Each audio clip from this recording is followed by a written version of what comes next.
venez ici. Comme ça, des personnes qui viendront en retard vont s'asseoir à côté ici. Et nous allons écouter la parole. J'ai voulu que les prophètes puissent prendre la parole à 18h juste. Parce qu'après son message, nous allons passer un temps prophétique. Un temps où nous allons prier, nous allons chercher la face de Dieu. C'est pour cela que nous allons écouter l'enseignement pendant 1 heure. Et nous allons prier pendant 20 minutes ou 30 minutes afin que le Seigneur nous oriente par rapport à ces messages. Il n'est pas quelqu'un à présenter. Depuis le mercredi passé, je l'avais présenté. Il vient à l'église Jésus revient. Il est serviteur de Dieu là-bas et le Seigneur l'a suscité ici pour nous enseigner dans ce culte d'enseignement. Si nous sommes dans la joie, on peut se mettre debout et recevoir le prophète Josué Timanga sous nos acclamations.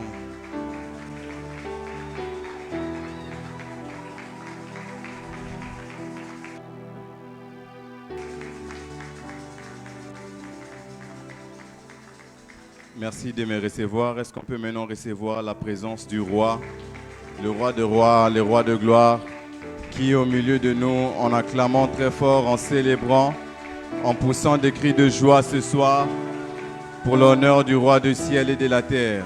Amen. Que Dieu vous bénisse. Je vous en prie, mettez-vous. Je bénis les Seigneurs pour ce soir, pour ces temps d'enseignement et pour ces temps que nous passons depuis le mercredi passé. Dieu ne cesse de nous faire du bien et cette parole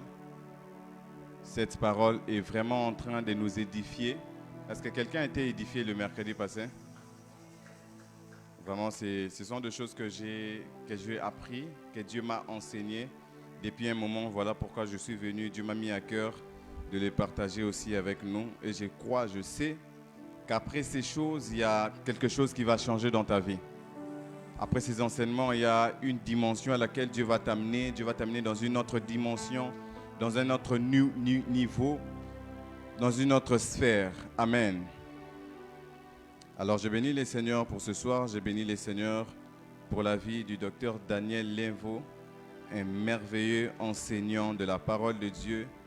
Et merci pour la grâce qu'il nous fait d'être en ces lieux pour partager la parole de Dieu. C'est un homme que j'aime beaucoup l'écouter.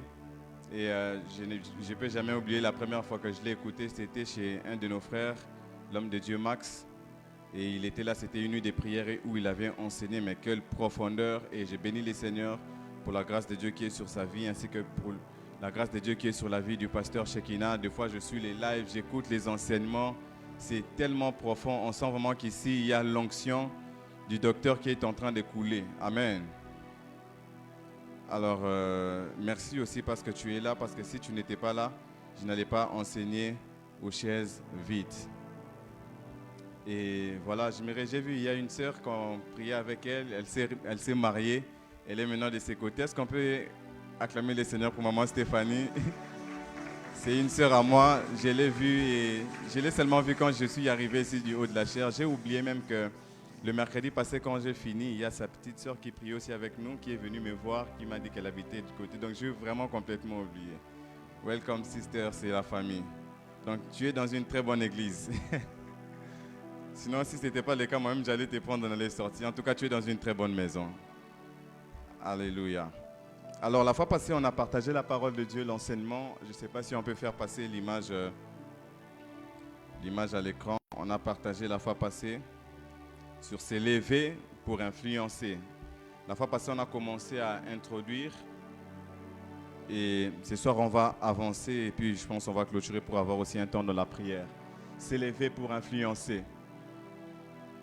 La fois passée, on a donné quelques définitions. Et après, on a parlé de 3 vérités qu'on devait savoir avant de s'élever. Je pense qu'on s'était arrêté à la 2e vérité. Alors, je vais juste un peu revenir sur la première, la 2e vérité.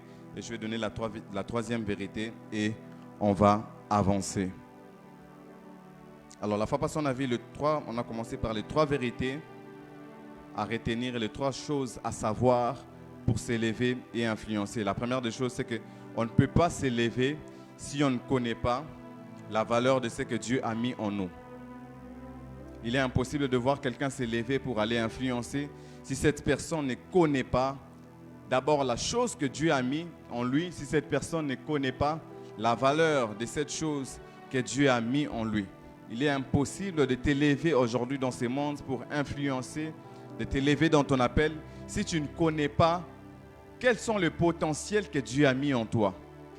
Dans chaque personne, je l'ai dit la fois passée, il y a des potentiels, il y a des grâces, il y a des dons, il y a des talents.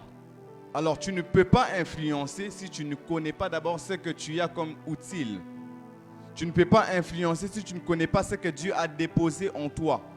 Chaque chrétien, chacun de nous en ces lieux est un dépôt dans lequel le ciel a investi de choses afin que nous puissions influencer ici sur cette terre. Tel que tu es là, tu n'es pas vide. Tu es un dépôt. Peut-être toi-même consciemment, tu ne sais pas ce que tu possèdes. Mais laisse-moi te dire que tu possèdes un dépôt en toi que le ciel a investi pour cette génération et pour ce temps. Et des fois, nous n'arrivons pas à influencer, nous n'arrivons pas à nous lever simplement parce que nous ne connaissons pas ce qui est en nous. Nous ne connaissons pas l'investissement, ce que le ciel a déposé en nous. Nous ne connaissons pas ces dépôts-là que le ciel a mis en nous. Et voilà pourquoi plusieurs n'arrivent pas à influencer. Pour se lever et influencer, parmi les premières choses que tu dois connaître qu'est-ce que je possède, qu'est-ce que j'ai, qu'est-ce que je sais faire qui peut me démarquer dans ma génération. Quelle est ma particularité dans cette génération? Quelle est ma particularité dans ces temps? C'est important de les connaître parce que c'est parmi les choses qui vont te permettre de t'élever pour aller influencer. Même si vous lisez la Bible, il y a plusieurs personnes qui ont influencé. Mais parmi les choses qui les ont poussés à influencer, parmi les choses qui les ont poussés à entrer en action, parmi les choses qui les ont poussés à manifester, c'était la connaissance de ce qu'ils avaient. Lorsque Dieu a appelé Moïse, parmi les premières choses que Dieu a fait comprendre à Moïse, c'est que Moïse, tu vas en mission, mais tu n'es pas vide. Il y a des outils que je t'ai donnés. Et parmi ces outils-là, Dieu fait comprendre à Moïse que la verge que tu as là, ce n'est pas qu'une simple verge. Mais c'est un outil qui va te servir de manifester. C'est un outil qui va te servir de manifester et d'entrer en action pour qu'on puisse confirmer réellement l'appel qui est sur ta vie. Amen. Donc c'est important de comprendre, de connaître ce que tu as comme outil, de comprendre ce que tu as comme talent. Tu es une jeune femme, tu es un jeune homme. Tu ne peux pas entrer dans ton appel, tu ne peux pas t'élever, tu ne peux pas manifester si tu ne connais pas ce que tu as. Mais malheureusement, aujourd'hui, il y a plusieurs personnes qui négligent ce qu'ils ont. Qui négligent ce qu'ils savent faire. Même à l'église, tout ce que nous faisons à l'église, cela nous donne en quelque sorte aussi de l'expérience. Et Dieu peut passer par ça pour nous bénir. Dieu peut passer par un talent qu'on exerce à l'église pour nous bénir, un peu comme mon frère qui joue au piano. On peut l'appeler ailleurs, même dans une conférence, simplement pour jouer au piano. Et ça peut être un moyen de bénédiction pour lui. Ça peut l'introduire dans un autre milieu. Je ne peux pas oublier une fois dans ma vie, j'étais chez un ami, il y avait un piano. J'ai joué comme d'habitude il y a très longtemps. Et après, il y avait quelqu'un qui était là parmi les invités qui organisait une conférence. Et après, qui m'a dit, vraiment, tu dois être à la conférence pour être avec nous jouer au piano. Vous voyez comment est-ce que le fait de connaître ce qu'on a, de pratiquer ce qu'on sait faire, peut nous ouvrir des portes. Tu sais faire des tresses, ce n'est pas quelque chose à négliger. C'est un potentiel que Dieu a mis en toi. Tu sais faire la pâtisserie, c'est un potentiel que Dieu a mis en toi. Aujourd'hui, l'erreur que plusieurs jeunes font, l'erreur que plusieurs personnes font, c'est qu'ils courent derrière des CV et derrière des bureaux. Peut-être la porte que Dieu a destinée pour toi ne se trouve pas dans un CV ou soit dans un bureau. Peut-être que pour toi, Dieu passera par ce qu'il a investi en toi pour que tu ailles influencer. En chaque chrétien, en chaque homme, en chaque femme, il y a des potentiels que Dieu a mis. Pour influencer, pour t'élever, tu dois connaître, tu dois savoir qu'est-ce que j'ai. Qu'est-ce que j'ai qui me démarque des autres? Qu'est-ce que j'ai qui fait en sorte que je sois différent des autres? On a parlé même tout à l'heure avec le pasteur Shekina. Aujourd'hui, il y a plusieurs personnes qui se plaignent, plusieurs chrétiens, ici par exemple au Congo peut-être et dans d'autres pays d'Afrique, qui se plaignent qu'il n'y a pas d'opportunité, il n'y a pas de travail, mais qui sont à l'église, qui prient matin, midi, soir. La majeure partie de ces jeunes-là, si vous leur demandez qu'est-ce que tu sais faire, il te dira il ne sait rien faire. Pourquoi? Parce qu'il ne sait même pas découvrir ce que Dieu a d'abord investi en lui comme étant talent naturel. Tu dois comprendre, tu dois connaître qu'est-ce que Dieu a mis en toi. Qu'est-ce que le ciel a investi en toi. Tu n'es pas vide. Tu es un dépôt céleste pour cette génération. Tu es un dépôt céleste pour les gens qui t'entourent. Ce que Dieu a mis en toi, les gens qui t'entourent doivent bénéficier de cela. L'Église aussi doit bénéficier de cela. Et tu ne peux pas influencer si tu ne connais pas cela, si tu ne connais pas les potentiels qui est en toi. C'est ainsi que lorsque l'ange se présente devant Gédéon, il commence par l'appeler vaillant héros. Il fait comprendre à Gédéon, en toi il y a des potentiels. Ce que tu fais, ce n'est pas ce que tu es appelé à faire. Car en toi, il y a des potentiels que le ciel a investis pour que tu délivres les autres. Qu'est-ce que Dieu a mis en toi? Que ces temps de réflexion soient aussi, que ces temps d'enseignement soient aussi des moments de réflexion où tu seras là en train de réfléchir sur ta propre vie, sur des potentiels que tu sais faire, mais peut-être que tu négliges. Parce qu'il y a des gens qui négligent ce qu'ils ont. Il y a des gens qui ont des potentiels, qui savent faire des choses, mais simplement qui négligent cela. Pourquoi? Parce que tel est dans un bureau, moi aussi je dois être dans un bureau. Pourquoi? Parce que tel fait telle chose, moi aussi. Qui t'a dit que toi tu es appelé à être comme lui? Ta vie est différente. Et pour t'élever et pour influencer, tu dois connaître ce que Dieu a mis en toi. Tu dois connaître les dépôts que le ciel a investis en toi. Personne sur cette terre est venu vide. Personne sur cette terre est venu sans compétence. Personne sur cette terre est venu en tourisme. Nous sommes tous venus pour une mission. Mais pour accomplir cette mission, le ciel a fait en sorte que chacun de nous puisse posséder un outil qui va le permettre d'influencer et d'impacter en cette génération. Amen. Donc la première des choses qu'on avait partagées la fois passée, c'était il faut connaître les potentiels que le ciel a investis en toi pour influencer. La deuxième des choses, je passe rapidement. La deuxième des choses, c'est que tu ne peux pas t'élever pour influencer si tu ne connais pas ton appel. Si tu ne connais pas ton appel. Tu ne peux pas t'élever pour influencer dans cette génération si tu ne connais pas à quoi Dieu t'a appelé. Sur la vie de chaque personne, il y a un appel, tout comme il peut y avoir plusieurs appels. Je vais en parler plus tard. Tu ne peux pas influencer si tu ne connais pas à quoi Dieu t'a appelé. Car la connaissance de ton appel va faire en sorte que tu puisses prendre conscience de ton identité, de comprendre que tu n'es pas n'importe qui, car il y a un pouvoir qui est sur ta vie, qui est lié à ton appel. Tu ne peux pas influencer si tu ne connais pas ton appel. Plusieurs personnes qui ont influencé dans la Bible, ce sont les personnes qui connaissaient leur appel. La connaissance de ton appel va te faire prendre conscience de ce que tu dois faire, étant que appelé. La connaissance de ton appel te fera prendre conscience de tes actes, étant que appelé. Il y a l'homme que nous avons parlé tout à l'heure, Gédéon. La chose qui a fait en sorte que Gédéon puisse s'élever, c'est parce qu'il n'a pas simplement compris qu'il y avait un potentiel de vaillant en lui, c'est aussi parce qu'il avait compris son appel. Il a compris que non, Dieu m'appelle pour délivrer, alors je dois m'élever. Aujourd'hui, il y a plusieurs personnes qui n'arrivent pas à s'élever parce qu'ils ne comprennent pas et ne connaissent pas à quoi ils sont appelés. À quoi Dieu t'a appelé? Tu n'es pas venu sur cette terre pour faire un tour. Tu n'es pas venu sur cette terre en tourisme. Sur la vie de chaque personne, il y a un appel spécifique que le ciel a mandaté pour cette terre. Je l'ai dit la fois passée, je vais vraiment le redire même plusieurs fois aujourd'hui. La Bible nous appelle celle de la terre et lumière du monde. Nous sommes appelés à influencer ici sur la terre. Nous sommes appelés à éclairer ici sur la terre, mais chacun dans un domaine différent de l'autre. Chacun dans un domaine différent de l'autre. L'appel ne se limite pas que dans les 4 murs de l'église, mais l'appel sur la vie d'un homme va au-delà des 4 murs de l'église.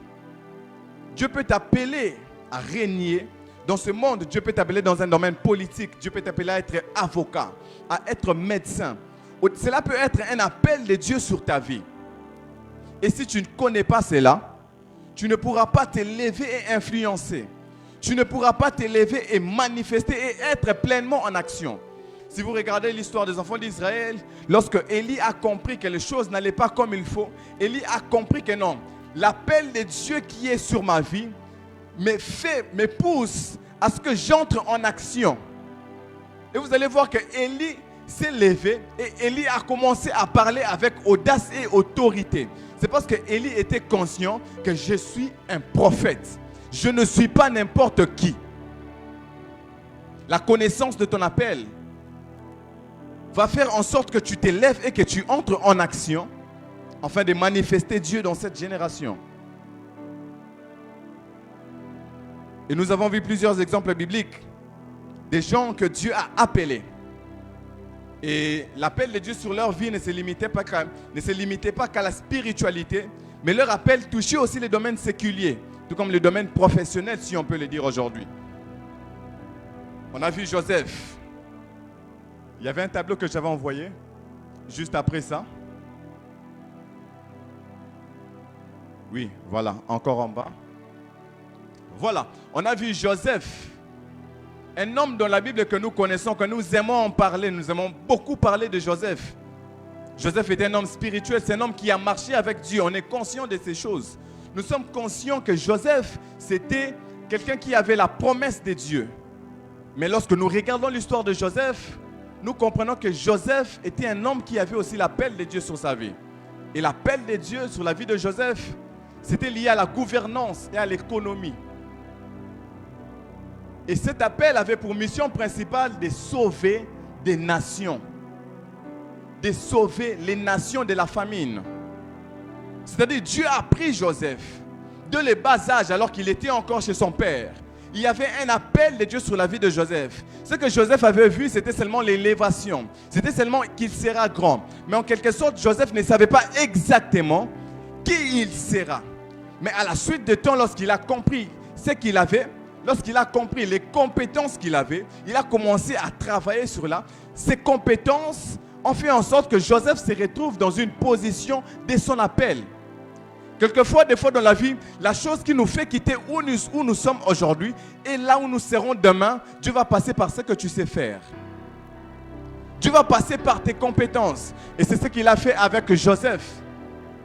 Il est passé par ses compétences. Parce que Joseph savait faire. Joseph était là à interpréter les songes. Mais toi, qu'est-ce que tu sais faire aujourd'hui? C'est la chose qui l'a amené à entrer pleinement dans son appel, à se retrouver devant Pharaon. C'est parce que Joseph exerçait ce qu'il savait faire. Toi, qu'est-ce que tu sais faire? Ne néglige pas ce que tu as, car ce que tu as, c'est un dépôt de Dieu. Et ma prière, c'est que Dieu nous donne des Joseph aujourd'hui à l'église. Des gens qui vont être appelés pour avoir une position d'influence, afin que plusieurs nations, imaginez-vous, quelqu'un qui a pour mission de sauver des nations. Mais aujourd'hui, lorsqu'on parle de Joseph, on se limite qu'à la marche de Joseph avec Dieu.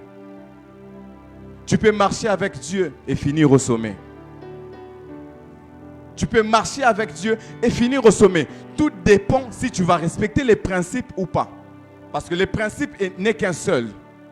Découvre-toi, découvre ce que Dieu a mis en toi comme potentiel, travaille sur ça et tu vas te retrouver au sommet. Lorsque vous lisez la Bible, la chose qui a introduit David au palais royal, c'était quoi? Sa guitare. David savait jouer à la guitare, à tel point que lorsque Saoul a commencé à être... lorsque Dieu a jeté un esprit mauvais sur Saoul, Saoul a cherché un homme. On a cherché pour Saoul un homme qui savait jouer à la guitare. Et c'est là qu'on a fait appel à David. Pourquoi? Parce qu'il y a, même lorsqu'on a introduit David, on a dit à Saoul, je connais un homme qui sait jouer de la guitare. C'est-à-dire que cela était une compétence naturelle. Bien qu'on avait rajouté qu'il a l'onction sur lui, mais il savait ce qu'il faisait. Ce soir, je viens encourager quelqu'un à maîtriser son domaine. Ne connais pas simplement ton domaine. Ne reste pas dans la dimension que je sais ce que je sais que c'est ce qui est en moi. Je sais les potentiels que j'ai. Mais travaille aussi sur cela pour maîtriser cela. Lorsqu'on présente David, on ne présente pas David comme un amateur. On présente David comme quelqu'un qui savait jouer de la guitare. Et c'est la chose qui lui a introduit au palais royal. Mais il n'y avait pas que Joseph. Mais il y avait aussi Daniel. Un homme qui était un haut fonctionnaire, un conseiller. Et qui avait pour mission principale d'influencer le roi. Oh my God. D'influencer le roi. C'est-à-dire, lorsque Dieu nous positionne par rapport à notre appel, ces positionnements-là est pour que nous puissions exercer une influence. Et pour que nous puissions exercer une mission. Et David était un conseiller, un haut fonctionnaire qui avait pour mission principale d'influencer le roi et de porter la sagesse divine. Regardez comment nos pays d'Afrique souffrent aujourd'hui. Regardez comment est-ce que l'économie des pays sont en train de souffrir. Parmi les prières à faire dans cette saison, nous devons prier que Dieu nous aide, que Dieu nous élève, afin que nous prenions des positions stratégiques, afin d'influencer aussi des décisions qui seront prises dans la cour royale. Mais il n'y avait pas que Daniel, il y avait aussi Esther. Esther qui était une reine, mais qui avait pour mission principale d'intercéder pour son peuple. Une reine intercesseuse. Que Dieu nous donne des premières dames qui seront là à prier pour la nation. Vous comprenez ces choses? Des fois, nous nous limitons à la dimension spirituelle parce que nous voyons simplement comment est-ce que ces hommes ont marché avec Dieu. Mais lorsque nous allons jusqu'à la finalité, nous allons comprendre que ce sont des hommes qui ont marché avec Dieu, qui ont découvert leur potentiel et qui sont entrés dans leurs appels. Et cela est tout un parcours. On peut encore descendre pour parler d'autres personnes. Il n'y a pas que Esther, il y a Déborah. Déborah qui était une juge. Elle était chef militaire. Oh my God. Et elle a dirigé Israël et elle était là pour rendre justice. Juge 4 et Juge 5 en parlent. Vous voyez, ce sont des hommes et des femmes qui ont marché avec Dieu, mais aussi qui étaient appelés dans un domaine spécifique. Il y avait l'appel de Dieu sur leur vie. Il y avait l'appel de Dieu sur leur vie et cet appel de Dieu les positionnait. Aujourd'hui, il y a plusieurs chrétiens qui ne sont pas positionnés parce qu'ils ne sont pas conscients de ce qu'ils ont et ils ne sont pas conscients de l'appel de Dieu qui est sur leur vie. Je vais revenir plus tard. Et il y a encore, il y a même Néhémie qu'on a sauté. Voilà, c'est pas grave. Il y a Néhémie qui était aussi gouverneur, gestionnaire et qui avait pour mission principale de rebâtir la muraille de Jérusalem. Il y avait aussi Lydia.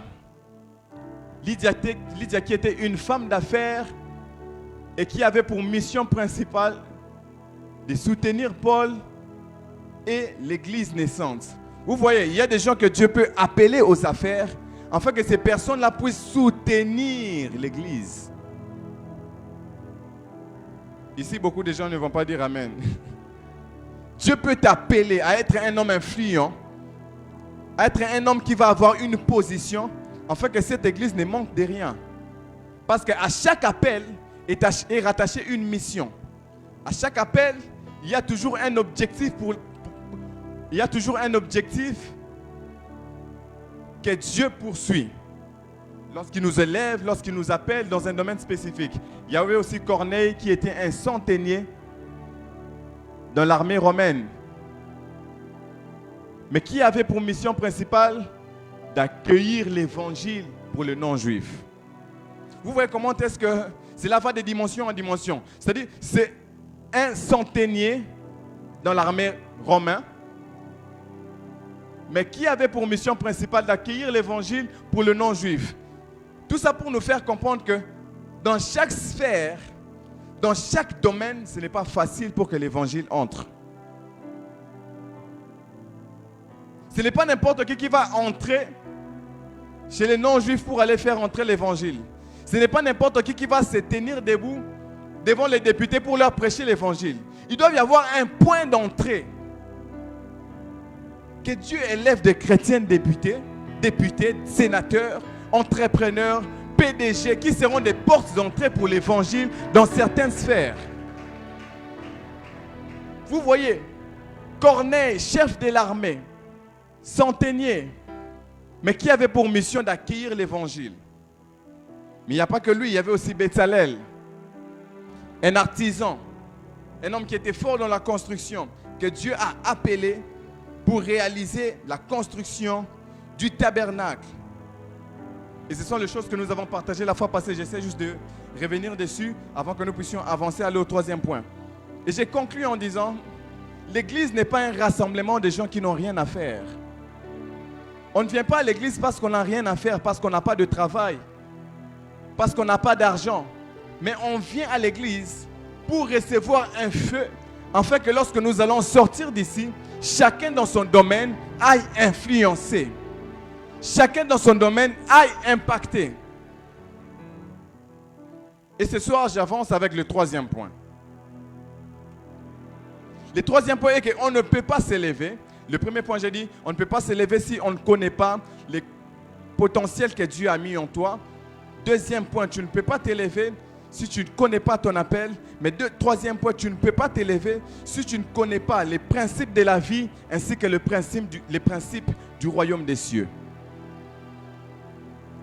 Tu ne peux pas t'élever pour influencer, tu ne peux pas t'élever pour impacter si tu ne connais pas les principes de la terre et les principes du royaume des cieux, les principes de la vie et les principes du royaume des cieux. Alors, c'est quoi les principes de la vie? Les principes de la vie, ce sont de lois générales, souvent observées par tous les humains, croyants ou non croyants. Et ce sont des lois qui régissent la société, les relations, les finances, la santé et plein d'autres choses. Donc, les principes de la vie, ce sont des lois générales, souvent observées par tous les humains, croyants ou non croyants. Elles régissent la société, les relations, les finances, la santé et point d'autres choses. Et ce sont des lois qu'on retrouve dans la Bible et dans l'expérience humaine, dans l'expérience de la vie. Alors, je vais nous donner rapidement quelques exemples des principes de la vie. Il y a un tableau que j'avais envoyé. Merci. Voilà, quelques exemples des principes de la vie sont là. Nous avons la loi de la sémence. La Bible dit, il est écrit, aussi longtemps que la terre, le ciel et la terre subsisteront, la loi de la sémence et de la moisson seront toujours là. Donc tu vas récolter ce que tu as sémé. Si tu ne sèmes pas, tu ne peux pas récolter. C'est un principe de la vie. Donc comme je l'ai dit, il y a les principes de la vie. Dans certains principes de la vie se trouvent dans la parole de Dieu et d'autres se retrouvent dans l'expérience de la vie humaine. Donc la loi de la sémence. Tu sèmes, tu récoltes. Tu ne sèmes pas, tu ne récoltes pas. Donc c'est un principe qui est lié à la vie. Que tu sois chrétien, que tu sois païen, tu sèmes, tu vas récolter. Si tu ne sèmes pas, tu ne vas pas récolter. Tu ne vas pas me dire que non, moi je suis enfant de Dieu, je n'ai pas sémé, je suis allé jeûner 40 jours, 40 nuits, je suis venu récolter. Tu ne vas rien récolter. Pourquoi? Parce que c'est un principe qui est lié à la vie. Amen.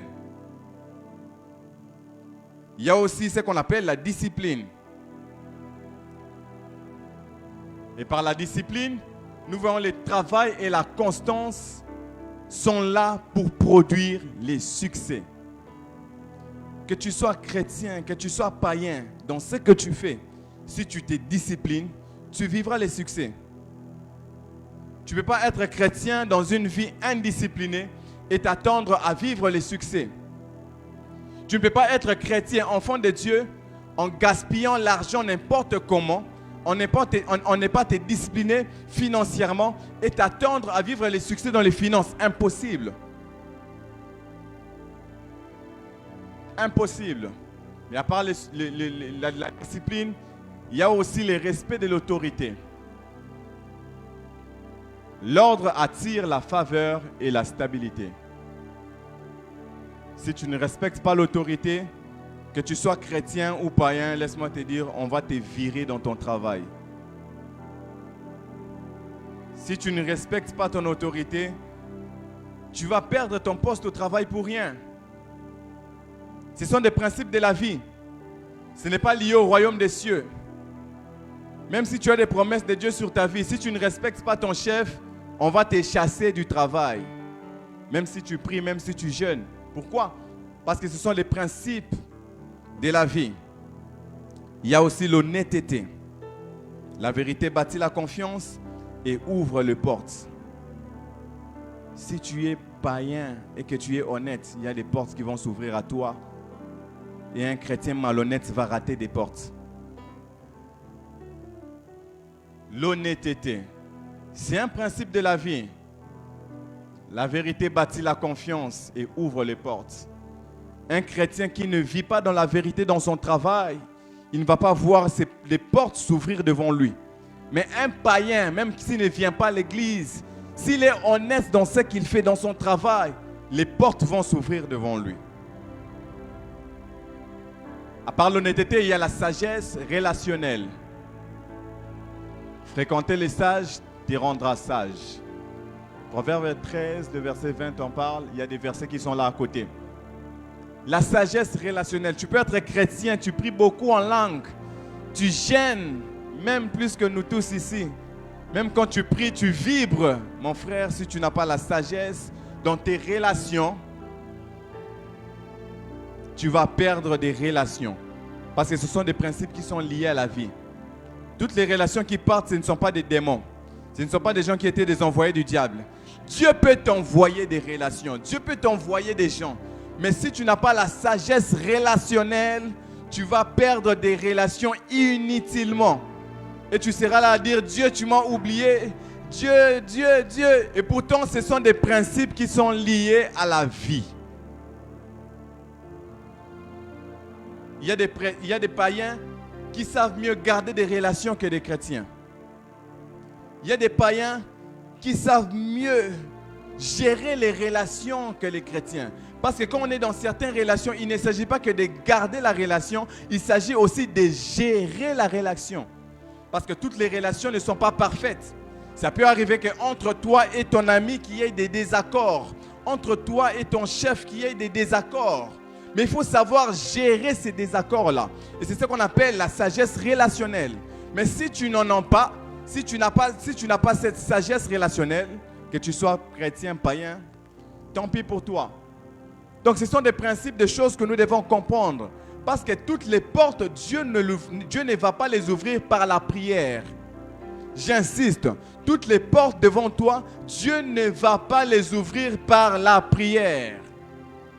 Parfois, ça sera simplement par l'obéissance, tout comme par la mise en pratique des principes qui sont liés à la vie. Et nous voyons, il y a les temps. Et nous voyons, il y a aussi la responsabilité. Celui qui est fidèle dans peu de choses sera établi sur de grandes choses. C'est un principe de la vie, bien que ça se trouve dans la parole de Dieu. Que tu sois chrétien, que tu sois païen, si on sent qu'ici dans ce travail, c'est toi qui es le plus responsable dans ce que tu fais, on va te donner de grandes choses. Mais si tu es chrétien, tu te dis, voilà, moi je vais négliger. Tu vas aussi perdre de grandes choses. Pourquoi? C'est un principe de la vie. Amen. Alors rapidement, on va voir le deuxième principe qui est le principe du royaume des dieux. Les principes spirituels et un principe qui est éternel. Alors c'est quoi les principes du royaume des dieux? Ce sont des lois spirituelles qui semblent parfois contraires à la logique humaine. Ça, c'est ce qu'on aime. On aime toujours vivre ce qui n'est pas logique. Ce sont des lois spirituelles qui semblent parfois contraires à la logique humaine. Heureusement, la Bible a précisé, parfois contraires à la logique humaine. Cela veut dire que ce n'est pas à tout moment que c'est contraire à la logique humaine. Parce que même Dieu, des fois, il est le Dieu qui, parfois, il peut agir en brisant les principes. Mais souvent aussi, lorsqu'il agit, il respecte le principe. Ce sont des lois spirituelles qui semblent parfois contraires à la logique humaine. Elles reflètent la culture du ciel. Oh my God, ça j'aime beaucoup. elle reflète la culture du ciel et les valeurs du Christ. Ces deux mots-là m'étiquent beaucoup. La culture du ciel et les valeurs du Christ. Ces principes régissent ceux qui vivent par la foi et non par la vue. Voilà. Ça, vraiment, c'est notre domaine. Ici, il ne s'agit pas de ceux qui vivent par la vue, mais qui vivent par la foi et non par la vue. Et là même, je ne vais pas faire beaucoup de commentaires parce que nous savons déjà de quoi il s'agit ici. Exemple de quelques principes du royaume, nous avons la foi. Croire avant de voir. C'est ce qu'on nous enseigne, c'est ce qu'on nous prêche tout le jour. Ce sont des principes du royaume des cieux. Ce sont des principes que nous devons respecter, étant qu'enfants de Dieu. Ce sont des principes qui doivent, sur lesquels nous devons marcher, étant que des appelés, étant que des peuples choisis par Dieu. Nous devons marcher par la foi et non par ce que nous voyons. Comme je l'ai dit, j'aimerais encore un peu le redire, ce sont des principes spirituels. La foi, croire avant de voir. Même si tu n'as pas vu, tu dois croire. Parce que ce sont des principes qui régissent notre royaume. Tu ne peux pas être dans notre royaume et ne pas respecter ces principes. Tu ne peux pas te dire enfant de Dieu et ne pas respecter ces principes. Et ne pas vivre par la foi. Il y a la foi, il y a l'humilité qui précède l'élévation. Dieu élève les humbles. Il y a un autre principe du royaume des cieux, donner pour recevoir. Aussi longtemps que tu ne donnes pas, tu ne peux pas recevoir. C'est un principe du royaume. Si tu veux recevoir, tu dois donner. Amen. Si tu veux recevoir, tu dois donner. Un autre principe, aimer ses ennemis.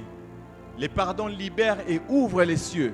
Ce sont des vérités, des choses que nous devons connaître, mais aussi appliquer. Car aujourd'hui, il y a beaucoup d'enfants de Dieu qui connaissent les principes du royaume, mais qui ont du mal à appliquer cela. Surtout le domaine d'aimer ses ennemis là. Il y a plusieurs choses qui se prêchent maintenant. On a l'impression, c'est comme si on a dilué l'amour qui se prêche à l'église. On peut te dire que non, voilà, si quelqu'un t'a fait du mal, pardonne, mais méfie-toi. Ce n'est pas ce que le royaume nous enseigne. Dans notre royaume, lorsqu'on dit pardonner, c'est-à-dire oublie tout et recommence à zéro. Fais comme si cette personne ne t'avait rien fait avant. Ne te méfie pas. Considère-le toujours comme avant. Est-ce que Jésus, lorsqu'il te pardonne, il se méfie? Lorsque Dieu pardonne nos péchés, est-ce que Dieu se méfie? C'est là qu'il y a un problème. La sagesse humaine est entrée dans l'église. Je passe. Aimer ses ennemis, c'est ce que le royaume nous enseigne. C'est un principe du royaume. Un autre principe, servir pour régner. Voilà. Ça, c'est vraiment un principe qu'on doit comprendre. Servir pour régner. Ce que je suis en train de faire ce soir, je suis venu servir. Mais des fois, les gens pensent que ce qu'on fait ici, c'est un travail... je ne sais pas comment le dire. Mais tel que je suis monté ici, celui qui vous prêche vient en serviteur. Nous venons pour vous servir. Et c'est ce que la Bible nous enseigne, à servir les autres. Et il y a un autre principe. Et que la prière change les réalités. La Bible en parle, la prière fervente du juste a une grande efficacité. Et même dans la Bible, nous voyons plusieurs personnes qui ont prié et des réalités ont changé. Ce sont des principes à appliquer. Ce ne sont pas des choses à recevoir simplement, mais ce sont des principes à appliquer. À chaque fois que tu seras devant une réalité qui semble contraire à la parole de Dieu, tu peux te lever et prier. Pourquoi? Parce que la prière change les réalités. Un autre principe, il est écrit: cherchez d'abord le royaume des cieux. Ça aussi, c'est un principe du royaume. Un principe où nous devons mettre Dieu en avant. Poursuivre d'abord les choses d'en haut. D'abord ton salut. D'abord ta vie chrétienne. D'abord ta relation avec Dieu. Et les autres après. Un autre principe, la croix avant la gloire. C'est pas tout, la liste est longue, on va passer. Rapidement, on va voir la comparaison entre les deux principes. On va essayer un peu de comparer les deux principes. Les principes de la vie et les principes du royaume des cieux, les principes spirituels. Voilà. Les principes de la vie est basé sur la logique et l'expérience. Tandis que les principes du royaume des cieux est basé sur la foi et l'obéissance à Dieu. Nous sommes dans un monde et nous devons comprendre ces deux choses afin de vivre et afin d'avoir une vie équilibrée ici sur cette terre. Car plusieurs chrétiens sont déséquilibrés. Les principes de la vie, ce sont des principes qui sont basés sur la logique et sur l'expérience. Tandis que les principes du royaume, ce sont les principes qui sont basés sur la foi et sur l'obéissance à Dieu. C'est-à-dire, je suis là, j'ai la foi. Dieu m'a dit telle chose, j'ai la foi. Et je m'attache à cela. Je m'accroche à cela. Mais cela ne doit pas exclure les principes de la vie. Cela ne doit pas mettre à côté la logique. Je m'explique. Dans la vie chrétienne, tout comme dans la vie, il y a toujours des cas qu'on appelle des cas exceptionnels, mais il y a aussi des cas généraux. Dieu peut agir d'une manière exceptionnelle pour quelqu'un, mais il y a aussi une logique dont Dieu suit pour agir.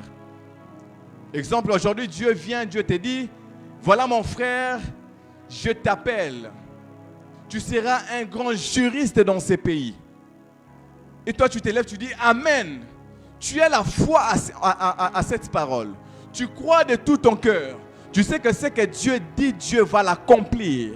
Mais de l'autre côté, il y a aussi les principes de la vie qui t'attend pour devenir cet homme que Dieu t'a promis.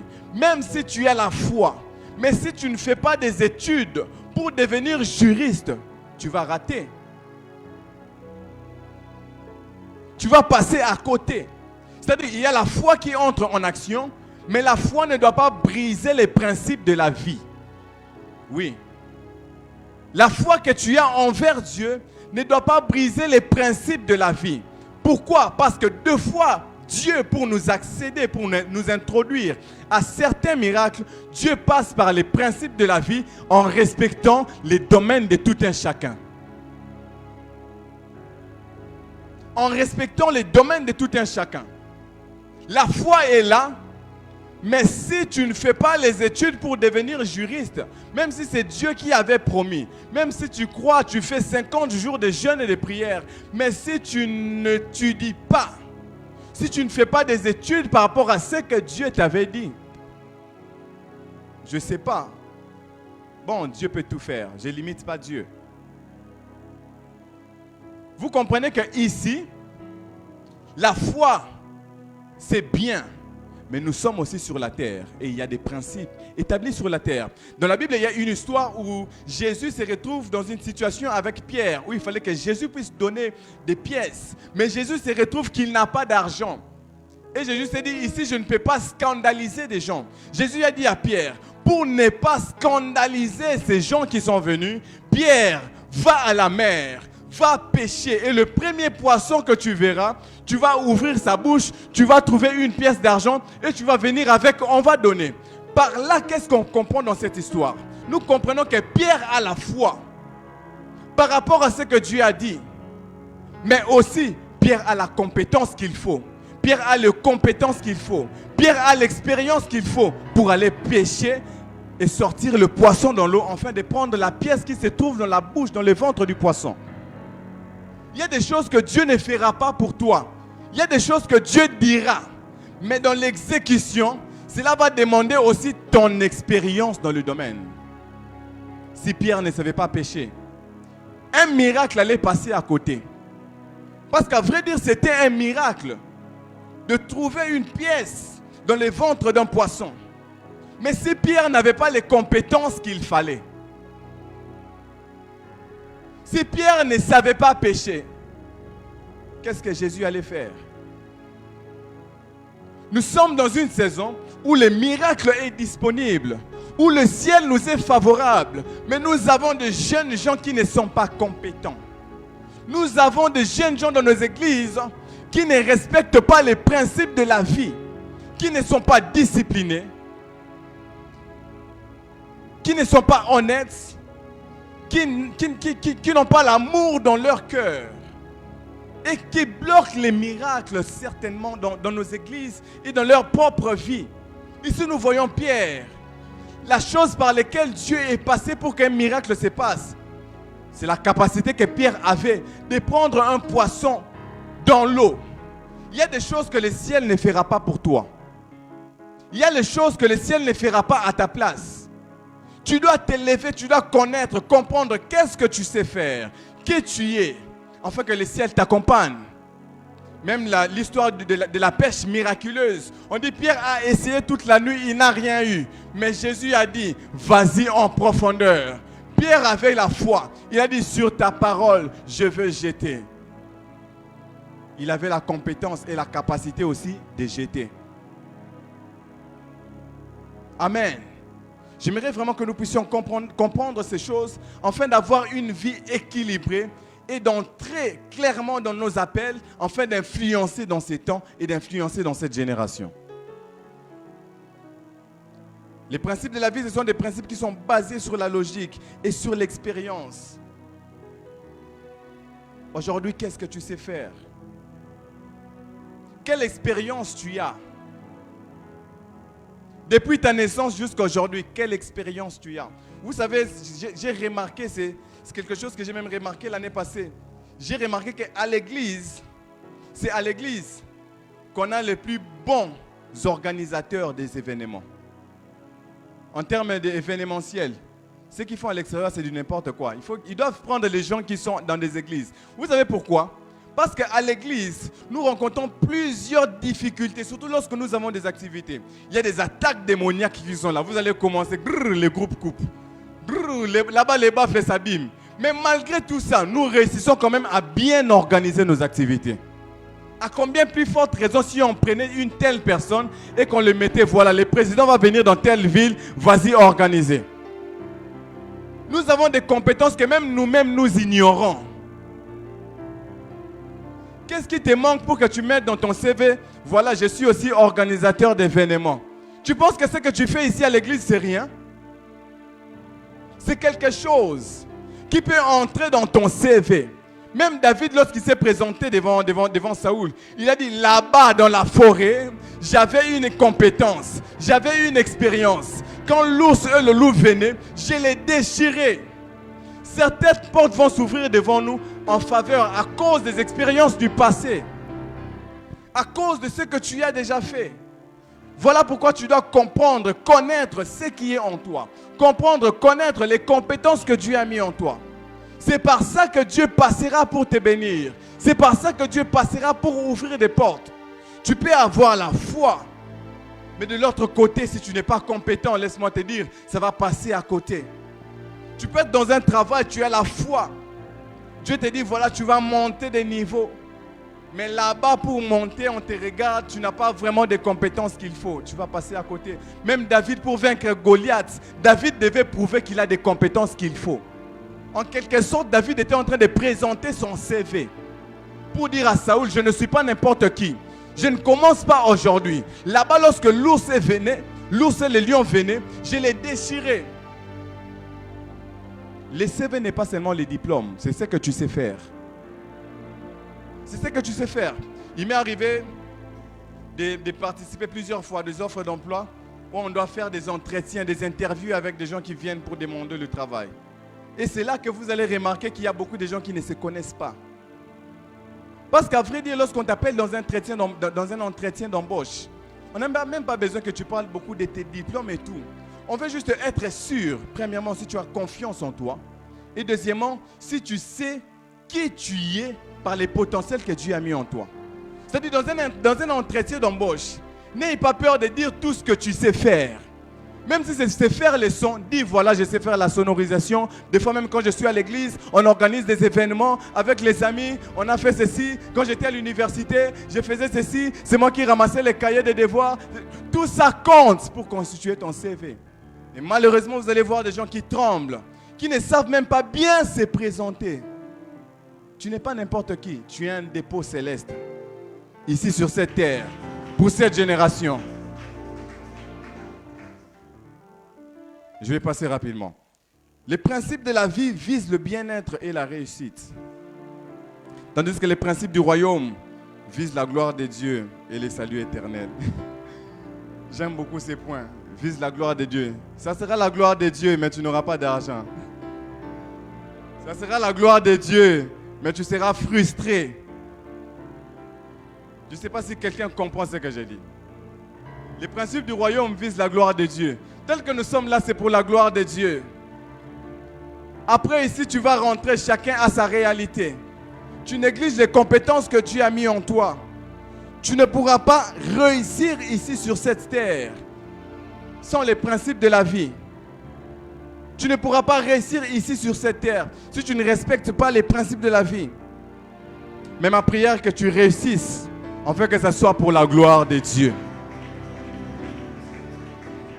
Les principes de la vie, ce sont des principes qui sont accessibles à tous, à tout le monde, que tu sois chrétien, païen. Ce sont des principes qui sont accessibles à tout le monde. Que tu sois chrétien ou païen, si tu respectes, pouf, le succès est là. Mais tandis que les principes du royaume, ce sont des principes qui sont révélés au Fils. Mais ce n'est pas parce que nous respectons les principes du royaume que nous devons négliger les principes de la vie. Parce qu'il y a de plus en plus de chrétiens qui s'appauvrissent et des païens qui deviennent riches. Pourquoi? Parce qu'ils respectent les principes de la vie. En cette saison, nous allons respecter les principes du royaume, mais aussi les principes de la vie, afin d'avoir une vie équilibrée. Aussi longtemps que nous ne sommes pas encore allés au ciel, nous allons réussir ici sur cette terre et nous allons réussir dans notre vie chrétienne afin d'être au ciel avec Dieu. Amen. Et dans les principes de la vie, la récompense peut être immédiate. La récompense est souvent immédiate. Mais dans les principes du royaume, la récompense est céleste. Et même parfois, cela peut être des récompenses terrestres. Amen. Ce que nous devons comprendre, c'est que nous devons comprendre des deux principes, c'est que l'un t'élève ici-bas, l'un t'élève ici sur cette terre, et l'autre t'établit dans le domaine spirituel. Ce que nous devons comprendre des deux principes, c'est que un t'élève ici sur cette terre, et l'autre t'établit dans le domaine spirituel. Nous sommes appelés à régner dans le domaine spirituel. Mais ce n'est pas parce que nous sommes appelés à régner dans le domaine spirituel que nous ne devons pas être élevés ici sur cette terre. Amen. Nous devons vivre dans un équilibre. Voilà pourquoi tu dois t'élever et entrer pour vivre ces choses. Deux vérités à savoir. C'est que la marche sur cette terre est une marche qui inclut différentes saisons cycliques. La marche ici sur la terre, c'est une marche qui inclut des saisons cycliques. Voilà. Lorsque je parle de saisons cycliques, ce sont des temps qui reviennent par vagues. La joie, la tristesse, les défis, les percées. Ils ne durent pas toujours, mais reviennent avec le temps. Ce sont des saisons qui ne durent pas toujours, mais qui reviennent après un temps. Tu pleures, après tu rigoles, après tu es dans la dépression, après ça va. Ce sont des saisons cycliques. Et aussi longtemps que tu seras sur cette terre, laisse-moi t'informer, il y aura toujours ces saisons-là qui vont revenir dans ta vie. Et dans certaines expressions, on parle des cycles de la vie. Donc, ils sont la répétition naturelle des événements, la joie, la douleur, les percées, les silences, tout ça. Et dans d'autres expressions, on parle des saisons du cœur, les états émotionnels et spirituels qui varient avec les temps. Dans Ecclésiaste 3, le verset 1 à 4, on dit « Il y a un temps pour toutes choses, un temps pour pleurer et un temps pour rire, un temps pour se lamenter et un temps pour être dans la joie, un temps pour faire la guerre et un temps pour faire la paix. » Ce sont des saisons cycliques, que tu le veuilles ou pas, ça viendra dans ta vie. Que tu le veuilles ou pas, ça viendra dans ta famille. Que tu le veuilles ou pas, il y aura des fêtes, il y aura des deuils dans ta famille. Pourquoi? Parce que nous sommes humains. Et étant qu'humain, la mort est normale, la mort est naturelle. Et même dans la Bible, nous voyons plusieurs personnes qui sont passées, voilà les exemples qui sont là, qui sont passées par ces saisons. Premièrement, nous avons Josué. Josué qui est passé par cette mauvaise saison où Josué a perdu son leader, Moïse est mort. Alors que Moïse est mort, Josué est en train de faire son deuil. Pourquoi? Parce que Moïse n'est pas quelqu'un de loin pour Josué. C'est son leader, c'est son mentor, c'est son modèle. Et lorsque Moïse meurt, Josué est dans un deuil. Mais dans ces deuils-là, dans cette saison-là cyclique de malheur, de douleur, Dieu vient se présenter à Josué. Par là, j'aimerais ouvrir une parenthèse pour dire que tout ce qui tombe ne tombe pas que par le péché. Ça, c'est quelque chose que nous devons comprendre. Tout ce qui tombe dans leur vie chrétienne ne tombe pas simplement par le péché. Il y a des saisons qui peuvent te faire tomber, où la douleur est tellement forte que tu n'arrives plus à prier. Toutes les personnes qui quittent l'église, qui fuient l'église, ce n'est pas seulement le péché. La dépression, lorsqu'elle est forte, elle peut t'arracher de la vie chrétienne. Elle peut t'arracher de ta communion avec Dieu. Des fois, lorsque la douleur est très forte, tu peux être là, tu tombes dans ta vie chrétienne, down. Tu n'arrives plus à méditer ni à lire la Bible. Lorsque je parle de s'élever, ce n'est pas seulement des gens qui sont tombés dans le péché qui doivent s'élever, mais aussi les gens qui sont tombés par rapport à certaines saisons de leur vie qui doivent s'élever. Et ici, nous voyons Josué qui est tombé clairement. Parce que lorsque Dieu se présente à Josué, Josué est dans une mauvaise saison. Et Dieu dit à Josué, lève-toi et prends courage, car je suis avec toi et je vais t'amener jusqu'à la terre promise. Alors que Josué est là en train de faire son deuil, Dieu vient pour appeler Josué. Dieu vient pour relever Josué. Dieu vient pour dire à Josué, tu dois prendre courage. Dieu vient pour dire à Josué, c'est vrai, c'est difficile, mais tu dois prendre courage. Je ne sais pas quelle mauvaise saison tu as eu à traverser ou que tu traverses. Ce soir, je viens te dire que tu dois prendre courage. Il y a des saisons qui peuvent t'anéantir. J'allais même dire, il y a des gourmets qui peuvent t'anéantir. Parce qu'on pense que tout ce qui passe par la souffrance, c'est les gourmets. Il n'y a pas seulement gourmets, il y a aussi des souffrances qui sont plus fortes que gourmets. Où tu peux perdre un proche, ou lorsque tu regardes ta vie, tu regardes tes projets, rien n'avance. Ce sont des mauvaises saisons. Mais ce soir, je viens te parler pour te dire, c'est seulement pour un temps. C'est seulement pour un temps. Ça va passer. Ça va passer. D'ailleurs, même Dieu vient te dire ce soir, lève-toi et prends courage. Car il y a Canaan qui t'attend. Tu n'es pas appelé à rester à pleurer ici. C'est vrai, Moïse est mort. C'est vrai, c'est une mauvaise saison. C'est vrai, tu ne comprends pas. C'est vrai, ça fait mal. Mais nous devons avancer. Nous devons avancer. Nous devons avancer. Car il y a Canaan qui nous attend. Que la douleur ne t'arrête pas en chemin. Que la mauvaise saison ne t'arrête pas en chemin. Lève-toi. Prends courage et avance. Mais dans ce texte, une chose que nous devons comprendre. Dieu ne vient pas relever Josué. Mais c'était à Josué lui-même de se relever. Tu as la force qu'il faut pour t'élever. Tu as la force qu'il faut pour t'élever. Et de même qu'avec Gédéon, par une mauvaise saison, où il se demande même où sont parties toutes ces choses qu'on nous a racontées, que nos pères nous disaient. On nous disait qu'on avait beaucoup d'argent quand on grandissait. Où sont parties toutes ces choses? Je viens te dire, lève-toi, car c'est par toi maintenant que Dieu veut ouvrir une nouvelle saison dans ta famille.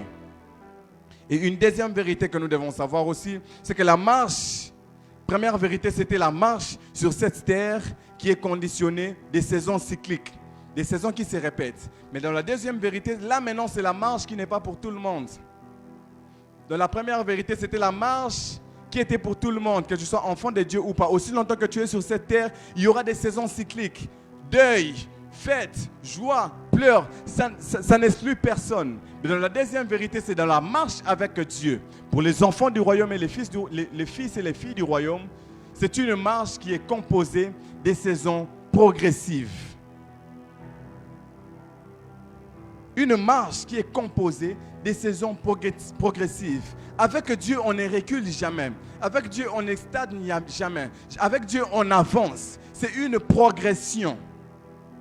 Ésaïe 52, le verset 13. Lui, c'est qu'on dit, voici mon serviteur prospérera.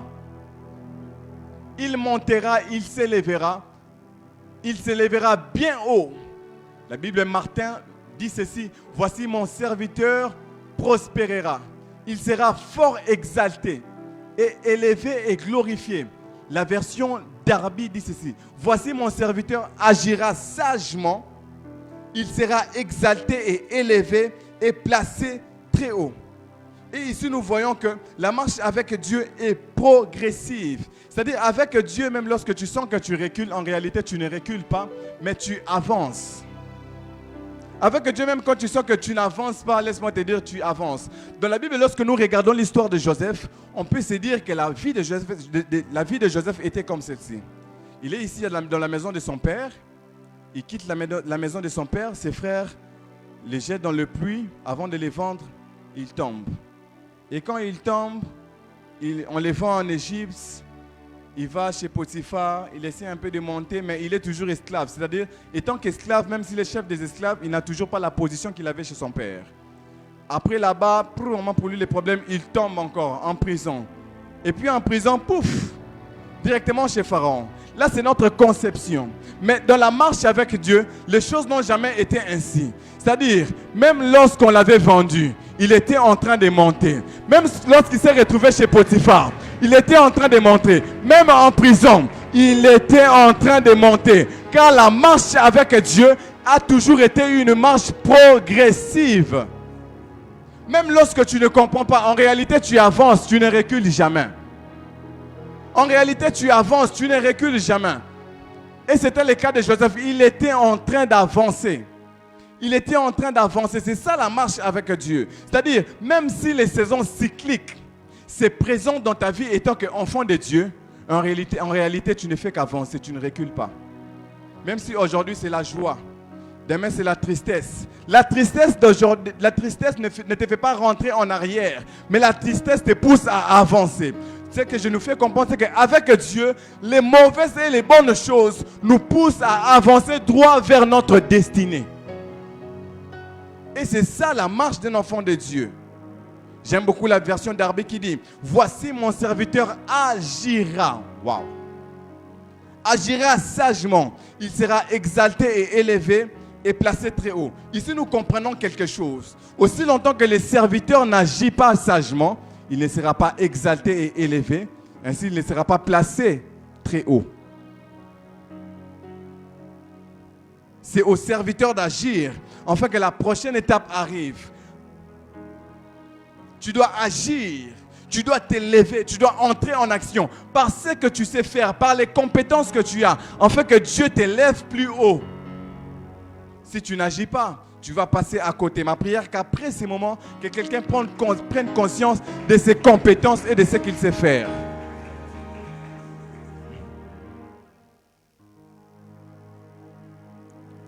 Mais nous devons savoir quelque chose sur l'appel. C'est que sur la vie d'un enfant de Dieu, je vais parler rapidement et puis je vais passer sur un autre point. Il peut y avoir plusieurs appels. Il peut y avoir plusieurs appels. Dieu peut t'appeler à faire plusieurs choses. Mais ce que nous devons aussi savoir, c'est qu'un appel peut être une porte pour le prochain appel de Dieu sur ta vie. Lorsque nous lisons l'histoire de David, du début à la fin, à la conclusion, nous voyons que David a plusieurs appels. C'est qui David ? 1, c'est un artiste, car il savait jouer à la guitare. 2, c'est qui David ? C'est un compositeur, car c'est lui qui a écrit aussi une grande partie des psaumes. C'est qui David ? C'est un adorateur, parce que c'était un adorateur de Dieu, un intime de Dieu. Mais c'est aussi qui David ? C'est un roi. Vous voyez qu'il n'y a aucun appel de la vie de David qui a déséquilibré l'autre partie de son appel. Il était compositeur, il était artiste, mais il était aussi roi. Tu peux être à l'église, jouant au piano comme ça avec nous ici, mais demain tu vas à la société PDG. Ça peut être aussi différents appels de Dieu sur ta vie. Ce n'est pas normal que dans nos églises, nous faisons des activités parfois qui font en sorte qu'on se demande, les gens travaillent ou pas. Car nous sommes appelés sur la terre à influencer. Si nous passons tout notre temps à l'église, nous n'allons pas impacter cette terre. L'impact, ce n'est pas à l'église, c'est à l'extérieur. L'appel de Dieu ne se limite pas qu'à l'église. Moi, tel que vous me voyez là, je suis ici avec vous, je prêche. Mais j'ai plusieurs projets. Tu peux avoir plusieurs appels de Dieu sur ta vie. Tu peux être chanteur ici. mais une très bonne tresseuse internationale. Tu peux être ici, tu chantes avec nous à la chorale, mais tu peux être meilleur dans un domaine spécifique. Et ici, vous voyez que David était un artiste.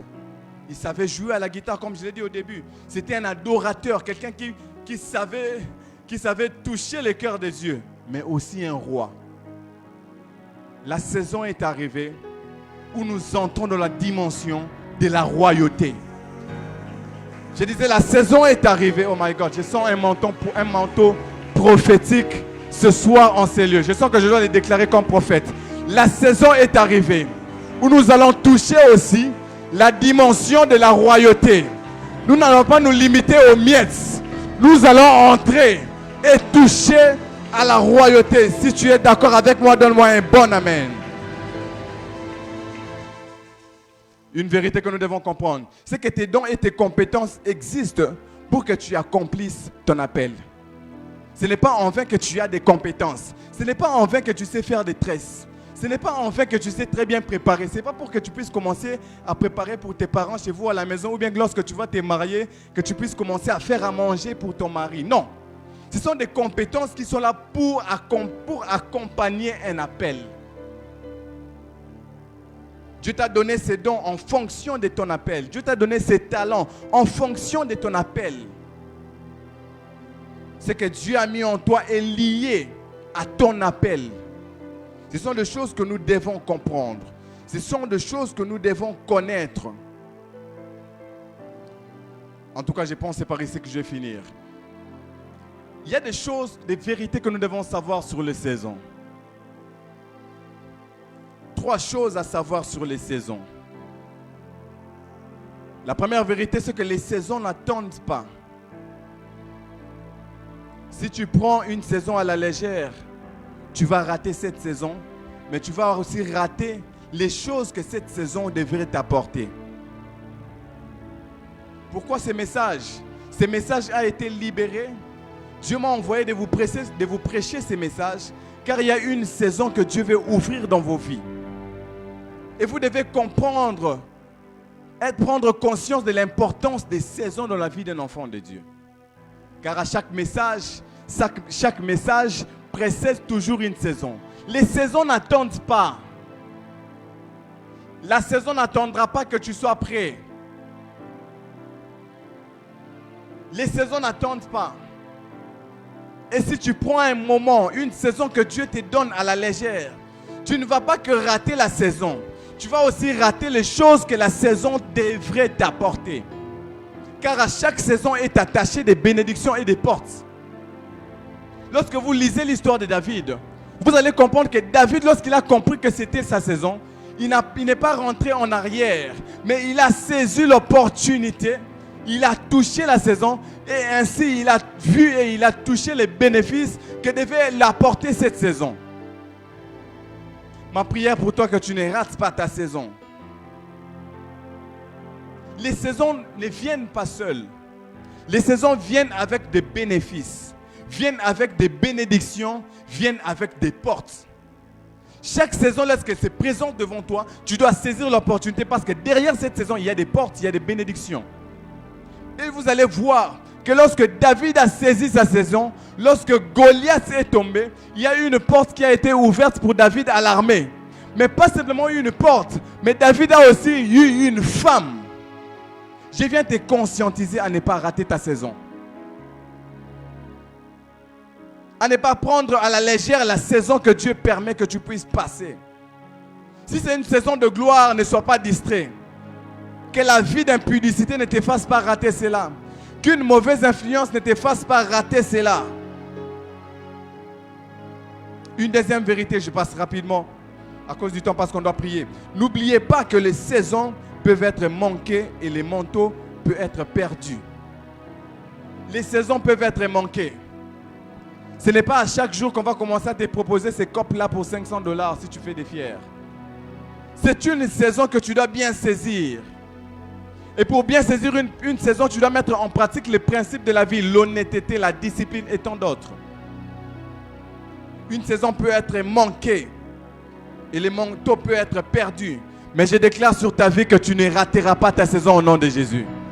J'ai dit tu ne rateras pas ta saison au nom de Jésus. J'ai dit tu ne rateras pas ta saison au nom de Jésus. Même si les hommes veulent te faire rater ta saison, je déclare que tu ne vas pas la rater. Parce que où que tu sois, cette saison-là viendra à toi. On a failli faire rater David sa saison chez son père. Lorsque le prophète est venu à la maison, son père a présenté tous les enfants, sauf David. Tous les enfants étaient là, mais lui n'était pas là. Jusqu'à ce que le prophète dira, est-ce que c'est tous tes enfants? Il a dit non, il y a encore un qui est resté là-bas à la brousse.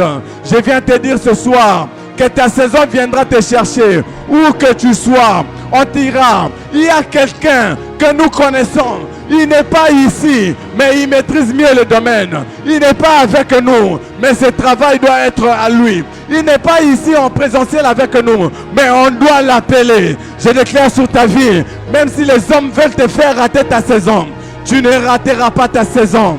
J'ai dit tu ne rateras pas ta saison. Même si c'est à le départ, ça viendra te chercher. Même si c'est en prison comme Joseph, ça viendra te chercher. Je déclare sur ta vie que ta saison vienne te localiser maintenant. Que ta saison vienne te localiser maintenant.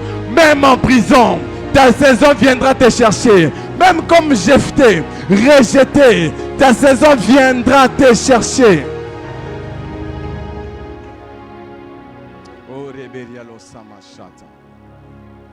Il y a des saisons que tu ne dois pas rater. Une autre dernière vérité avant de passer, c'est que celui qui rate sa saison, il ne la rate pas seul. Quand tu rates ta saison, tu ne la rates pas seul. Tu fais rater aussi le peuple qui devait t'entourer pour bénéficier de cette saison, une bénédiction. Celui qui fuit l'appel de Dieu ne rate pas simplement sa saison. Il fait rater aux gens qui devaient bénéficier de la bénédiction qui devait apporter quelque chose. Quand tu rates ta saison, tu n'es pas seul. Il y a les autres aussi qui tombent avec toi. Prends conscience de ton appel. Prends conscience de ce que tu sais faire. Parce que si tu tombes aujourd'hui, tu ne tomberas pas seul. Il y a le peuple à qui tu devais être une bénédiction. À qui tu devais apporter une bénédiction. Qui ne vont pas bénéficier de cela. Pourquoi? Parce que toi, tu as raté ta saison. Dans la Bible, il y a un homme qu'on appelle Samson. Lorsque Samson meurt, Samson a raté quelque chose. Pourquoi? Parce qu'il meurt par sa propre bêtise, par sa propre faute, par sa propre faiblesse. Mais Samson ne reste pas sa saison de gloire seul. Lorsque Samson meurt, les enfants d'Israël aussi ratent quelque chose. La Bible déclare qu'il n'y a même plus de juge après Samson. Pourquoi? Parce qu'il a raté son appel. Et puisqu'il a raté son appel, le peuple est tombé dans un chaos. Mais toi, tu ne rateras pas ton appel. Parce qu'il y a des gens qui dépendent de toi. Il y a des gens qui dépendent de ton appel. Il y a des gens qui dépendent du potentiel que Dieu a mis en toi. Il y a des gens que tu dois engager. Il y a des gens que tu dois payer des salaires. Et si seulement tu n'ouvrais pas cette entreprise, regarde combien de vies vont mourir de faim. Dieu t'appelle à manifester, à t'élever. Dieu t'appelle à lancer ces projets-là, à ne pas mettre cela de côté, parce qu'il y a des vies qui dépendent de toi. Il y a des vies qui dépendent de ta gloire. Il y a des vies qui dépendent de ton élévation. Je t'interdis de rater ta saison ce soir. Je t'interdis de rater ta saison ce soir. Car il y a des vies qui dépendent de toi. Il y a des gens qui attendent à ce que tu montes pour qu'ils montent avec toi. Voilà pourquoi tu dois t'élever. Pour entrer, pour influencer. Tu dois t'élever pour influencer. Dieu ne t'appelle pas à t'élever pour te lever, mais tu dois t'élever pour influencer dans cette génération. La Bible déclare que le monde attend avec un ardent désir la révélation des fils de Dieu. Oh my God, tu es un fils, tu es une fille de Dieu et il est temps que tu t'élèves parce que le monde attend notre lumière. Ce monde attend notre lumière. Ce monde attend ta lumière. Ce monde attend ma lumière. Et nous devons nous lever pour impacter. Nous devons nous lever pour influencer. Nous devons comprendre une vérité. À chaque fois qu'un homme s'élève, à chaque fois qu'une femme s'élève, il y a toujours un impact qui est visible. Lorsque David s'est levé, lorsque David a quitté l'ombre, et il a dit, je vais combattre Goliath, un impact est tombé. Ils ont commencé à dire, de qui est-il fils? Tu es le fils de qui? Et lorsque Goliath est tombé, on est venu le demander, de qui es-tu fils? Je viens déclarer sur ta vie, puisque tu vas t'élever et entrer dans ton appel, puisque tu vas t'élever et manifester le royaume, on viendra te demander, qui sont tes parents? D'où tu viens? D'où tu viens? D'où tu viens? Pourquoi? Parce que celui qui s'élève a toujours un impact qui est visible autour de lui. 3 choses avant qu'on puisse prier. 3 choses qui activent l'appel de Dieu dans la vie d'un homme. L'appel peut être là, mais aussi longtemps que cet appel n'est pas activé, tu ne pourras pas pleinement entrer dans ta destinée. La première chose qui active l'appel dans la vie d'un homme, c'est l'onction. L'onction active l'appel de Dieu dans la vie d'un homme. Dieu vient dire à Moïse, je oins Bezalel pour qu'il soit là afin de fabriquer le tabernacle. Je le oins pour cela. J'ai déposé mon onction pour cela. L'onction active l'appel. Tu peux avoir un appel sur ta vie, mais aussi longtemps que l'onction n'est pas tombée sur ta tête, aussi longtemps que l'onction de Dieu n'est pas tombée sur toi, cet appel sera inactif. Jésus se lève et dit, l'Esprit du Seigneur est sur moi, car il m'a oint pour. Il y avait un appel, mais lorsque l'onction est venue sur lui, il a déclaré. David avait l'appel, mais le jour où l'onction est tombée sur sa tête, il est entré pleinement dans son appel, à tel point que même les géants Goliath ne pouvaient pas résister devant David. Je déclare sur ta vie, à cause de l'onction qui va couler ce soir en ces lieux, même les géants de ta famille ne pourront plus te résister à cause de l'onction qui va accompagner l'appel de Dieu sur ta vie. C'est vrai, tu as les compétences, c'est bien, mais l'onction va t'accompagner. Cette fois-ci, on ne parlera pas simplement de tes compétences. On ne parlera pas simplement de tes savoir-faire. On dira, il a l'appel, c'est vrai, mais aussi il est loin. Lorsqu'on parle de David, on dit, il sait jouer à la guitare, mais l'Esprit de l'Éternel est sur lui. Deuxième chose qui active l'appel, c'est l'atmosphère prophétique. Le prophète a dit à Saoul, après m'avoir quitté, tu arriveras à Gibéa Elohim. Et lorsque tu seras à Gibéa Elohim, tu rencontreras une troupe de prophètes descendant du haut lieu avec des instruments de musique. Et lorsque tu arriveras là, à cause de l'atmosphère, l'Esprit de l'Éternel te saisira et tu seras changé en un autre homme. Et tu seras changé, tu vas pleinement entrer dans ton appel aux choses que Dieu a destinées pour toi. Et une troisième chose avant qu'on puisse prier. La troisième chose qui déclenche l'appel de Dieu dans la vie d'un homme, c'est une parole prophétique. La parole prophétique a la possibilité de déclencher l'appel de Dieu sur ta vie. Jésus se lève et dit à Pierre, Pierre, je ferai de toi pêcheur d'hommes. Simplement cette parole-là a pris Pierre et a transformé sa vie. Et Pierre est entré pleinement dans son appel. Est entré pleinement dans les choses que Dieu avait déclarées sur sa vie. Ce soir, je viens de déclarer en ces lieux, sur la vie de quelqu'un. En sortant d'ici, tu ne seras plus là où tu étais. Parce qu'à cause de l'onction, à cause de l'atmosphère et à cause de la parole prophétique, quelque chose va se passer dans ta vie et tu vas pleinement entrer dans ton appel. J'ai dit, tu vas clairement entrer dans ton appel. J'ai dit, tu vas clairement entrer dans ton appel. Et que Dieu bénisse sa parole.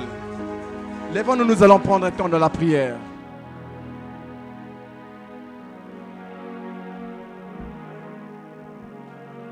Tu vas prier, tu vas dire à Dieu.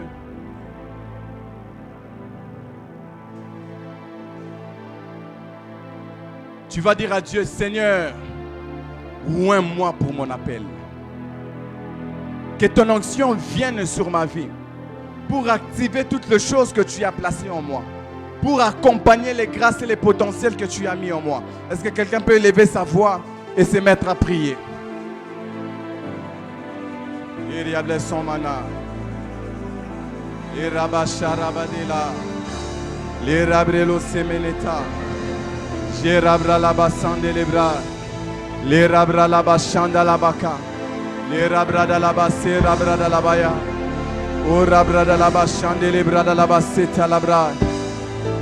Vas-y, prie, vas-y, prie.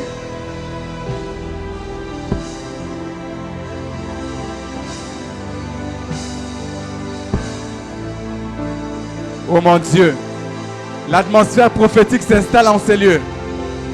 Kaideba, Shaidega, Koibeshe, Keleshe, Merialo Semanase, Keibesha, Lobrele Sigelemeta, Lorabla Labaseteleke. Hey! My God, my God, my God. La puissance de Dieu va se déployer dans les quelques minutes qui arrivent. Mereblege diahapa. Diaso me diaso. Je viens d'osser. Dieu les mène les diacés. Dieu les bien Dios. Dios y Dios. Je verrai de diacés. Gloria a Dios, Dios, Dia. Oro de boko sine de que se vede. Wiro lo se le sige. Oro boko. Wow. Wow. Wow. Wow. Kerebe shata. Lebre le siete. Ireble le siete le lias. Wilo lo sende. Oh mon Dieu. Quelque chose est en train de se libérer dans l'atmosphère ici. Quelque chose est en train de se libérer dans l'atmosphère ici. Mireberia la somania. Nereberia la masomania. Mireberia la mana la somania. Nereberia la basomania. Nereberia la somania. Nereberia la ma.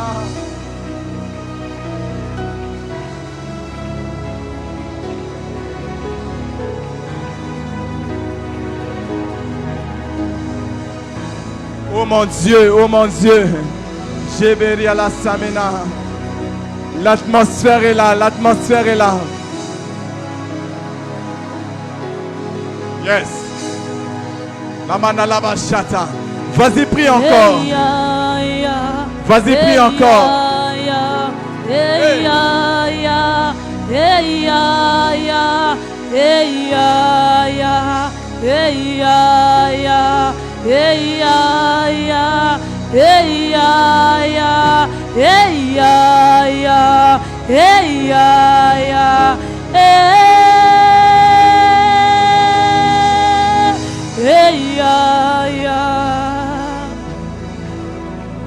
Oh my God. L'atmosphère est en train de se saturer en ces lieux. Quelque chose est en train de se passer. À partir de maintenant et dans les secondes qui vont suivre, ce que je vois dans mon esprit est fort. C'est la gloire qui se déploie. Il y a une forte gloire qui coule, qui se déploie. Et cette gloire-là, Merenesi Valapa, Gloire Mériable Songé, Maïga Masegeleta. Est-ce que ceux qui sont assis peuvent s'élever? My God, Lobasaka. Lève-toi, lève tes deux mains. Il y a la gloire qui est en train de couler. Il y a la gloire qui est en train de couler. Et j'ai vu cette gloire-là amener une huile. J'ai vu cette gloire-là couler avec une onction. J'ai vu cette gloire-là couler avec une onction. J'ai vu cette gloire-là couler avec une onction. Sois prêt car dans les quelques secondes, Dieu veut déposer une huile sur ta vie par rapport à ton appel. Par rapport à ton appel. Par rapport à ton appel. Cette gloire est en train de couler. Maintenant, c'est un flot. C'est un flot. C'est un flot. C'est un flot. C'est un flot. qui coule en ces lieux. Qui coule en ces lieux. Sois juste prêt. C'est un flot qui coule en ces lieux. C'est un flot qui coule en ces lieux. Naïde Sheni Ahada. Shenelebe Sedelebe Shai. Hedia Hashenele Dais. Lorabaka Sete Rebekai. C'est un flot qui coule en ces lieux. C'est un flot qui coule en ces lieux. My God, Dieu te oint pour ton appel. Dieu te oint. Dieu te oint. Dieu te oint. Dieu te oint. Dieu te oint. Kadabashima. Dieu te oint. Mandelebe Shabrada Labasepal. Glory de Semina Shaidehe. Morebesine Levahai. Les Rebeshinda la Bahaya. Oh mon Dieu, c'est l'onction de l'Esprit. C'est l'onction de l'Esprit. J'ai dit c'est l'onction de l'Esprit qui est en train de couler. Kadeba Shanda la Basata. Kadeba Shande Meta. Teni Messi Atabaya.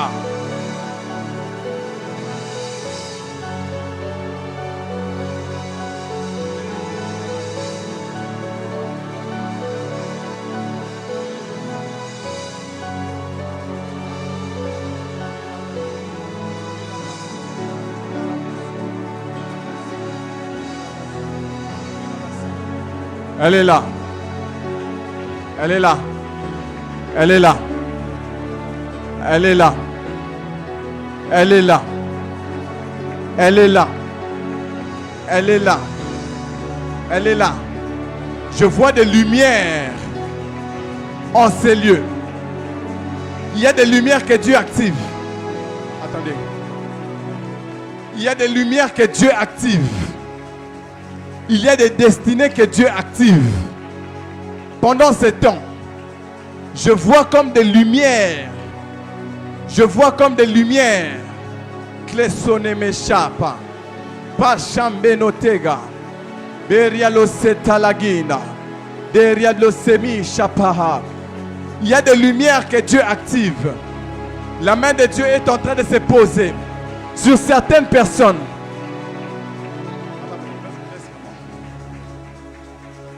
La main de Dieu est en train de se poser sur certaines personnes afin d'activer des lumières, afin d'activer des destinées. Et c'est ce que Dieu fait maintenant. C'est ce que l'Esprit fait maintenant. Reçois cela. Reçois cela. Reçois cela. C'est un feu pour enflammer. Reçois cela. C'est un feu pour briller. Reçois cela. Glamesomanaya. Glemanesa jamanaya. Il y a des gens qui sont en train de recevoir un feu. Il y a des gens qui reçoivent un feu. Je vois même cela venir sur la vie de plusieurs frères. C'est un feu. C'est un feu pour impacter cette génération.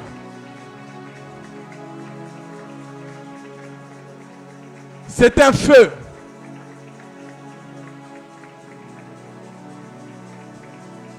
Restez calme. Restons calmes.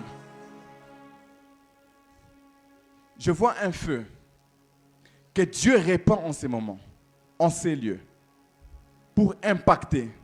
Et ces feux-là viennent pour rallumer une lumière dans la vie de certaines personnes. Glamé, Soria, Blessanger.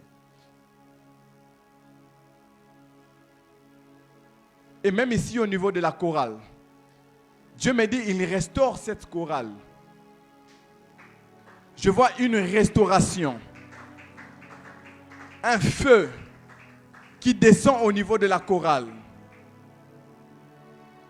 Qui descend au niveau de la chorale. Quand il y a un travail que Dieu fait au niveau de la chorale. Dieu est en train d'apporter une restauration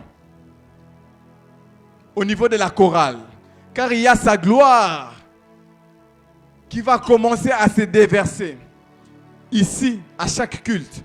Car j'entends clairement Dieu me dire que c'est le temps de l'impact. C'est le temps de l'impact. C'est le temps de l'impact. Mais alors que je parle, j'entends un nom revenir dans mes oreilles. Jemima. Jemima. Jemima. Jemima. Elle n'est pas venue. Elle est d'où? La chorale. Mais bizarrement, lorsque j'entends le nom de Jemima, j'entends quelqu'un qui l'appelle, mais pas Jemima, mais qui l'appelle Jemima. C'est une prononciation qui est assez différente. Je vais libérer son message tout à l'heure, vu qu'elle n'est pas là. Mais il y a un feu qui est en train de couler en ces lieux. Parce que ce que je suis en train de voir dans mon esprit, c'est que Dieu est en train d'appeler Resdi pour les nations. Je vois l'appel de Dieu qui est sur Resdi être un appel pour les nations. Mais alors que je parle des nations, je ne sais pas pourquoi je vous vois, vous, mon frère.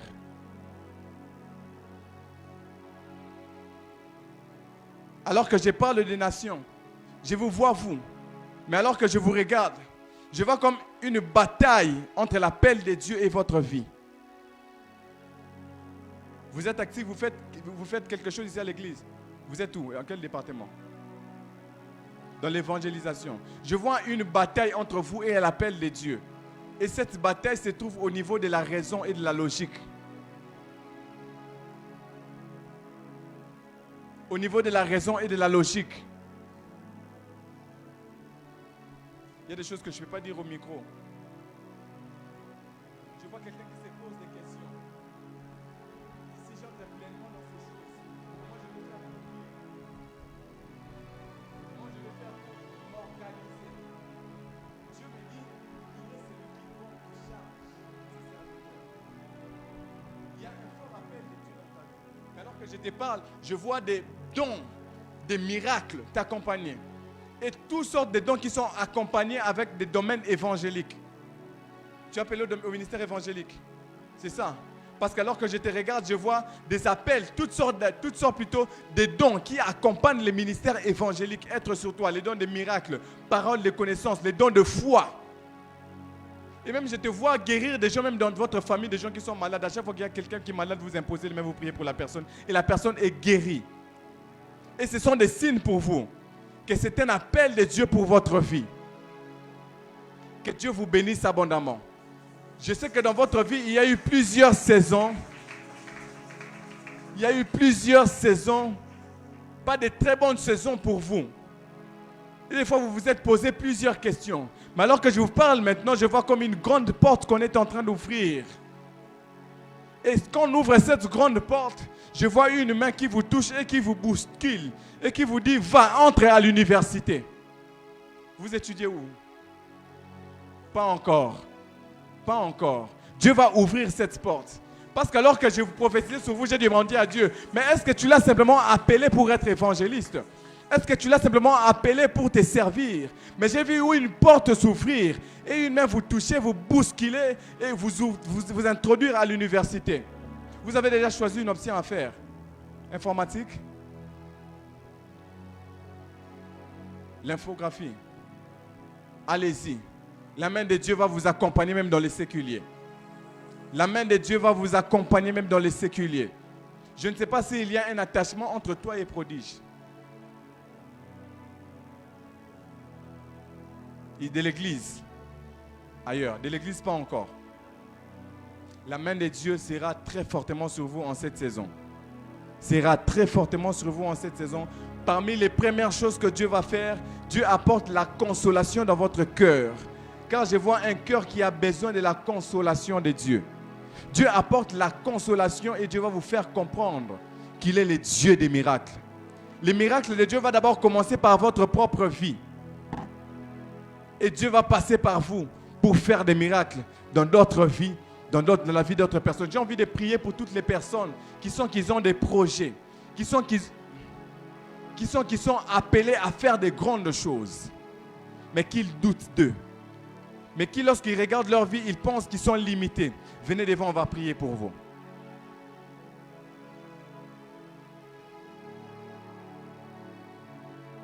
Tous ceux qui ont des projets, tu sens qu'il y a un appel à la grandeur à ta vie, mais tu sens que c'est comme s'il y a quelque chose qui te limite.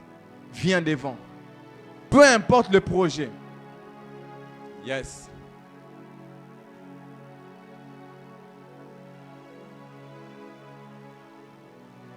Alors que les gens étaient en train de venir, j'ai vu comme une image. Salon de coiffure. Il y a quelqu'un qui a un projet de salon de coiffure ici?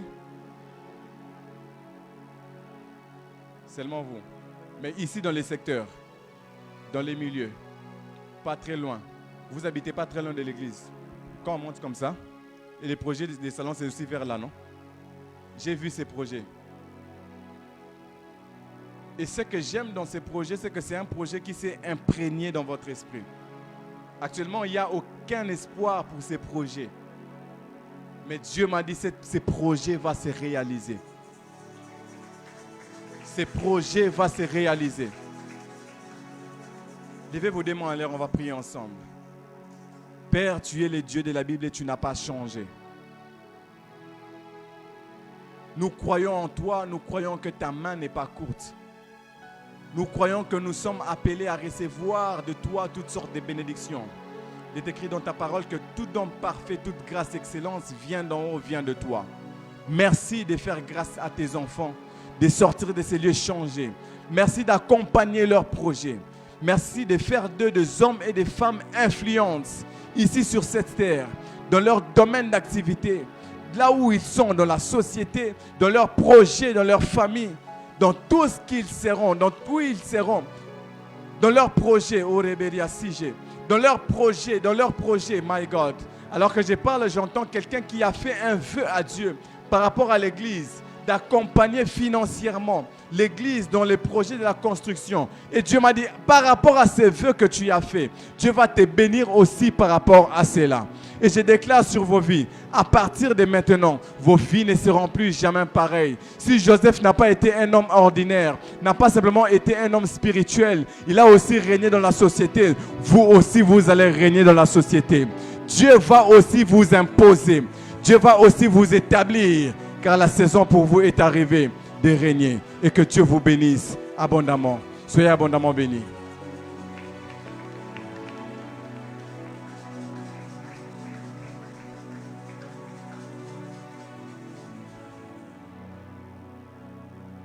Il y a quelque chose que j'ai vu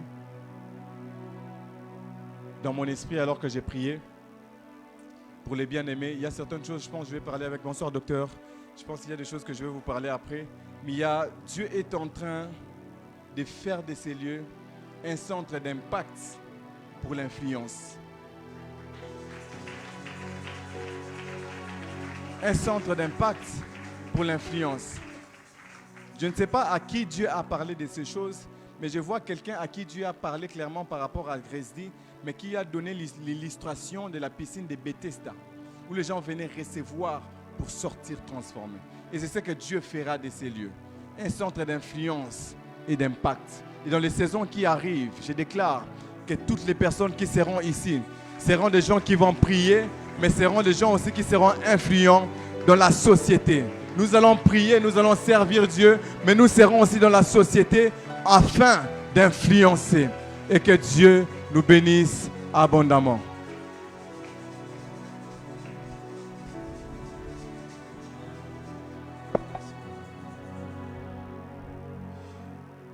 Seigneur, Père de grâce, nous te disons merci. Merci pour tout ce que tu as fait au travers de nous, au travers de ton serviteur, durant ces 2 derniers mercredis. Seigneur, nous t'élevons et nous te rendons tout l'honneur et toute la gloire. Permets, Seigneur, qu'à partir de ce moment, une nouvelle saison d'influence puisse commencer. Que chacun de nous use des grâces, des dons que tu as mis en nous afin de pouvoir impacter et influencer. Merci, Seigneur, de bénir ton peuple, bénis nos offrandes et bénis le reste de la semaine. Au nom de Jésus, nous avons ainsi prié, nous disons Amen. Est-ce qu'on peut m'aider à acclamer le Seigneur très, très, très, très fort?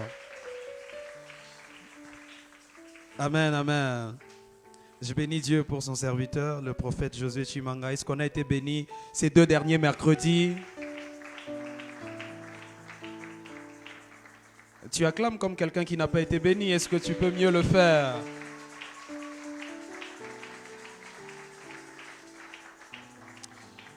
Amen. Nous bénissons Dieu pour sa grâce et je pense qu'il va revenir, n'est-ce pas? Vous voulez qu'il revienne, n'est-ce pas?